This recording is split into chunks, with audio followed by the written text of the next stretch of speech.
आपके पास शीतल जी। अब ये बड़ा एक महिलाओं का जो ब्रैकेट है, ये कॉन्स्टिट्यूएंसी है वोटर के तौर पर भी, और सबने आजमा लिया ये फॉर्मूला, सारी पॉलिटिकल पार्टीज ने। लेकिन जो दो राज्य हैं यूपी और बिहार, यहां विपक्ष ने जो अपना प्लान खड़ा किया, विपक्षियों को फायदा होता नहीं इस स्कीम का। मनोज काका कॉन्फिडेंट है? ये ऐसा विषय है जिस पर मुझे लगता है कि राष्ट्रीय तौर पर सबको बैठ के तय करना पड़ेगा।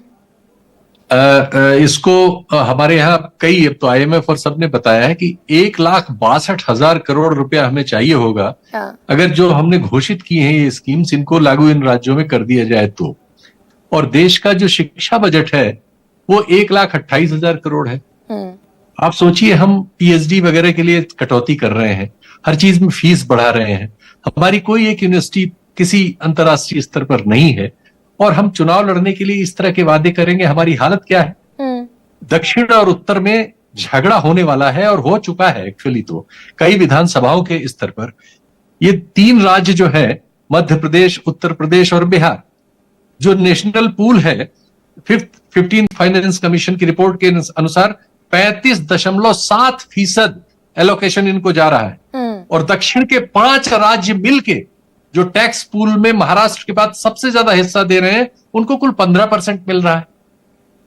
तो आप देखिए, इस तरह से पैसा किसी तरह से आ रहा है और आप ऐसे वादे कर देंगे जिसके लिए आपके पास धन जुटाने का कोई संसाधन है नहीं। आप सामाजिक उसमें से काट लेंगे, आदिवासी में से, दलित में से, शिक्षा में से, स्वास्थ्य में से काट के आप किसी तरह चुनाव लड़ेंगे, और चुनाव में घोषित करने के बाद फिर उसमें कटौती करना शुरू करेंगे कि इनको नहीं देंगे, उनको नहीं देंगे, कई राज्य घोषित करके भी नहीं देंगे, फिर उसकी स्टडी। ये क्यों कर रहे हो भाई? सब लोग आर्थिक बीमारी हो गई, ये तो एक आर्थिक पक्ष हो गया। देश का सत्यानाश कर देंगे भाई, इसका नंबर तो समझिए, सब लोग बैठिए, इसको ठीक करिए। बिल्कुल ठीक है सर, ये तो एक आर्थिक पक्ष हो गया। लेकिन मैंने जो कहा कि ये विपक्ष, जो अखिलेश यादव ने आज घोषणा कर दी, तेजस्वी यादव लगातार इसको प्लैंक बनाए हुए हैं, विपक्षियों को फायदा इस योजना, इस तरह की योजनाओं का नहीं होता। जिसने पैसे पहुंचा दिया उसको वोट पहुंच गया। यहां कुछ बदलती हुई दिखेगी क्या तस्वीर यूपी बिहार में? नहीं, ये ठीक बात नहीं है भाई। ये अनइवन भी हो गया, जैसे आपने खुद बता दिया। इससे ये अनइवन भी हो जाता है कि जो सत्ता में है उसको एडवांटेज है कि वो 4 जगह से पैसा काट के और कुछ पैसा अकाउंट में चुनाव के समय डाल देगा। चुनाव जीतने के बाद फिर इधर से उधर करेगा कि इनको नहीं दूंगा, इस कागज को जमा करो, ये करो, वो करो, टाल मटोल करेगा, चूंकि पैसे नहीं है। का राइडर लगा देंगे और फिर सरकार किसी और योजना का लाभार्थी ना हो, दुनिया भर की शर्तें थोप देंगे। तो इसलिए भाई सच्ची बात, बैठ के संसद में, विधानसभाओं में जहां संभव हो, या आपस में ऑल पार्टी मीटिंग करके तय करो कि इसको राजनीति से अलग करते, ये नहीं इस्तेमाल करते। आप क्या करने वाले हैं? आप शिक्षा में पैसे नहीं दे पा रहे, डिफेंस में प्रॉब्लम है, हेल्थ में जिन महिलाओं के लिए आप कर रहे हैं, आधी महिलाएं इस देश की रक्ताल्पता की शिकार है। आधी 38% बच्चे गुजरात के डाटा के अनुसार तो उनको स्टंट लगता है। अरे भाई, लेकिन वोट तो दे आती है ना महिलाएं। ये तो शीतल जी, ये तो स्थापित सत्य है कि वोट दे आती है महिलाएं। बाकी लोग पॉलिटिक्स कर रहे हैं, वो इसको करें, लेकिन हम आप तो कम से कम वो बात कहें जो जरूरी है भाई। आप और इन लोगों को इसके लिए हम लोग दबाव में इनको लेके आप बैठ के इसको सेटल करो भाई आपस में। सब लोग ऐसी पॉलिटिक्स क्यों कर रहे हो जिससे ये देश ही नहीं चलेगा? और आप उत्तर दक्षिण का जो ये विवाद है, दक्षिण की हर विधानसभा में प्रस्ताव पास हुआ है इसके खिलाफ कि जो 15th फाइनेंस कमीशन का हमारा ये फैसला है। तो ये धीरे धीरे ये विवाद बढ़ जाए, बहुत ज्यादा बड़े हो जाएंगे, फिर राजनीतिक रूप से हैंडल नहीं होंगे। लेकिन विपक्ष के पास चारा क्या बचा शीतल जी, ये भी बताइए ना भाई। विपक्ष जो गिना चुना 4-5 राज्यों में बचा ही है, 4-5 भी नहीं है कुल मिलाकर, उस विपक्ष के पास अगर सत्ताधारी पार्टी स्पेशली बीजेपी इस फॉर्मूले के तहत सत्ता हासिल करती है और विपक्ष को लगता है भाई ये इकलौता फॉर्मूला बचा, तो विपक्ष क्या करेगा? ये तो रूलिंग डिस्पेंसेशन को सोचना है ना। इस तरह के फॉर्मूलों से सत्ता भले हासिल की जा सकती है, सवाल हल नहीं हो सकते। सवाल खराब हो रहे हैं, जैसा मैं आपको बता रहा हूं। शिक्षा और स्वास्थ्य के बजट में हम टोटल एलोकेशन में कटौती कर रहे हैं प्रतिशत के तौर पर। ये भाई आज जरूरत ज्यादा है इनमें इन्वेस्टमेंट की, उनमें हमें कटौती करनी पड़ रही है, और हमें सुरक्षा के मामलों में भी कटौती करनी पड़ रही है, और बाद में वो करना भी पड़ता है वादों से, जाहिर है।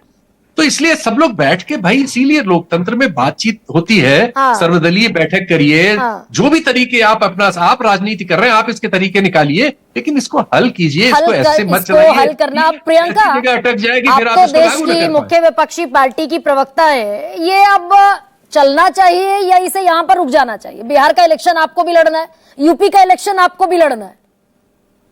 गरिमा जी, सबसे पहले तो मैं ये कहूंगी आप लास्ट में आई है तो पूरा टाइम मुझे दें प्लीज कह। दूसरी चीज मैं कहना चाह रही हूँ कि सुरक्षा की बात चल रही थी, तो आज अमेरिका ने एक एडवाइजरी जारी की है। उस एडवाइजरी में उन्होंने अपनी महिलाओं को अकेले यात्रा हिंदुस्तान की करने के लिए मना किया है। क्यों मना किया है? हिंसा, बलात्कार और आतंकवाद के कारण। ये एक तमाचा है भारतीय जनता पार्टी के मुंह पर करारा कि उन्होंने जो बेटी बचाओ अभियान पर करोड़ों रुपए बर्बाद कर दिए, सुरक्षा के बड़े बड़े दावे किए, वो सारे झूठे निकले।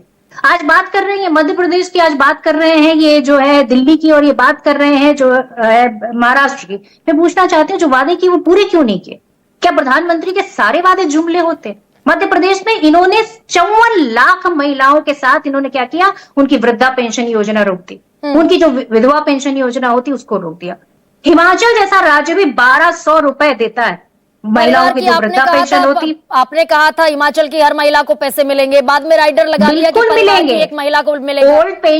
ओल्ड पेंशन स्कीम मिल रही है, वहां पर 1200 रुपए विधवा और जो है जो विडो होती है उनको मिल रही है। दूसरी चीज मैं कहना चाहूंगी, कर्नाटक में हम 2000 रुपए दे रहे हैं, उसके साथ में हेल्थ इंश्योरेंस दे रहे हैं जो लगभग 5 लाख के करीब है। तेलंगाना में हम 2500 रुपए दे रहे हैं और जो हेल्थ इंश्योरेंस है वो 10 लाख रुपए दे रहे हैं। अभी यहाँ पे शीतल जी बोल रहे थे, मैं समझती हूँ कि ये जो अखिलेश जी का निर्णय है उसकी सराहना होनी चाहिए। आज ये पैसा तो महिलाएं अपनी एजुकेशन पे भी खर्च कर सकती हैं। ये पैसा उनकी सुरक्षा है, आर्थिक सुरक्षा, सामाजिक सुरक्षा। प्रियंका, लेकिन कर्नाटका में मल्लिकार्जुन खड़गे को अगर ये कहना पड़ता है कि भाई उतनी चादर फैलाइए, जितने पांव फैलाइए जितनी चादर हो, और बाकायदा रिवाइज करने की जरूरत पड़ जाती है जितनी मुफ्त की घोषणाएं, इंक्लूडिंग महिलाओं को दिया जाने वाला पैसा, तो सत्ता तो मिल जाती है और बाद में रिवाइज करनी पड़ती है सारी योजनाएं। मैडम, जो कर्नाटक में वादे किए गए वो पूरी तरीके से पूरे गए। लगभग 1 लाख ST SC OBC परिवारों को वहां पर मालिकाना हक दिया गया जमीनों का। वहां पर 10 किलो चावल भी बांटा जा रहा है, बसों में फ्री यात्रा दी जा रही है और लगभग 500 रुपए के सिलेंडर भी दिए जा रहे हैं। आप बताइए उत्तर प्रदेश में 500 रुपए का सिलेंडर मिलता है क्या? महंगी बिजली, ये सारी चीजें किसके ऊपर इसका बोझ पड़ता है? महिलाओं पर पड़ता है। आप ये बताइए कि अगर 5000 स्कूल बंद होंगे उसमें शिक्षा पर सबसे ज्यादा दबाव किस पर पड़ेगा? उन बच्चियों पर पड़ेगा जो अपने घर के शायद 5 किलोमीटर दूर पर जो स्कूल जाती थी, आज उनको 20 किलोमीटर। लेकिन हिमाचल पर आप गोल कर गई ना प्रियंका जी। उत्तर प्रदेश पे भाई जो स्थिति महाराष्ट्र में बीजेपी ने बना दी, जो स्थिति मध्य प्रदेश में बीजेपी ने बना दी, वही स्थिति कांग्रेस ने हिमाचल में बना दी, राइटर घोषित कर दिए।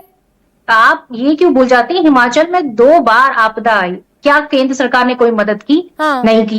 केंद्र सरकार GST का पैसा टाइम पर देती है? नहीं देती है। ये तो केंद्र सरकार से भी सवाल पूछने चाहिए, आप राज्यों का हक क्यों मांग रहे हैं? पहाड़ी राज्य है, कभी भी आपदाग्रस्त होता है। जब चुनाव में जाना था, जब घोषणाएं की थी, तब भी इन चीजों का एनालिसिस करना चाहिए था। घोषणा करने के बावजूद भी हम दे तो रहे हैं ना, 1200 रुपए अगर हम दे रहे हैं वहां पर, और हम वहां पर ओल्ड पेंशन स्कीम का वादा किया वो पूरा कर रहे हैं। हमने ऑलरेडी फॉर्म भरवा लिए, डाटा कलेक्ट कर लिया और पूरी तरीके से हम प्रतिबद्ध हैं, हम देंगे। और ये पूछे कि उत्तर प्रदेश में 1200 रुपए देकर देश की महिलाएं सशक्त हो जाएंगी? यार ये सिर्फ वोट का जुगाड़ है। ये नहीं, क्यों नहीं देंगे महिलाओं को? महिलाओं का कोई हक नहीं बनता इस देश पे? एजुकेशन महिलाओं की कोई जिम्मेदारी नहीं बनती? आप सुरक्षा नहीं दे पा रहे, सिक्योरिटी दीजिए, सेफ्टी दीजिए, अभी बता दिया ना एजुकेशन सारा गणित। नहीं, एजुकेशन कहाँ दे रहे हैं? उत्तर प्रदेश में तो 5000 स्कूल बंद कर रहे हैं। दारू की दुकानें आप पूछे हर नुक्कड़ पे खुलती चली जा रही है। हर 3 किलोमीटर पे एक दारू की दुकान खुल चुकी है, जिसको इन्होंने क्या नाम दिया है? कॉम्बैक्ट शराब की दुकानें। आप बताइए इससे घर किसका तबाह होगा? उन्हीं महिलाओं का तबाह होगा जो महिलाएं चाहती हैं कि उनके बच्चे पढ़ लिख जाए। वो पैसा अगर स्कूलों में लोग दे सकते हैं, वही पैसा शराब में खर्च करें। क्या उत्तर प्रदेश की सरकार ये चाहती है कि हमारे देश का युवा, हमारे देश की युवा पीढ़ी शराब पिए?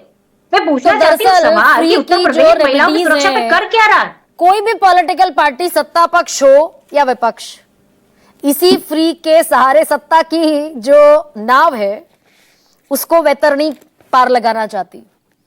अब ये कहां जाता हुआ सिलसिला दिख रहा है और कहां जाकर थमेगा, nobody can comment on that. सबसे बड़ा सवाल में इतना है।